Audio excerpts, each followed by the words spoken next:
اللہ کی قسم نماز اللہ کا سب سے بڑا حکم ہے.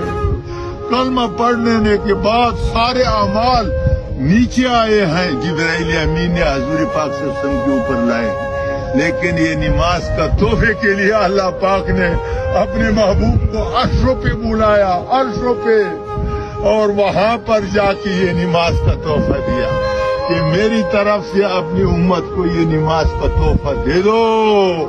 جب یہ نماز کا تحفہ لایا صحابہ کرام ایسا خوش ہو گئے کہ خوشی سے اچھلتے تھے. یہودی نے بولا بھائی کوئی اللہ کا خزانہ مل گیا، اتنا خوشی مناتے ہو، پیٹ کے اوپر تو پتھر باندھتے ہو بھوک سے. بولتا ہے اللہ کے خزانے نہیں ملے، اللہ کی خزانوں کا چابی مل گئی، اللہ کی خزانوں کی چابی مل گئی. تو میرے محترم دوستو، صحابہ رضوان اللہ اجمعین نے اس نماز کے اوپر مردوں کو زندہ کیا، مردوں کو،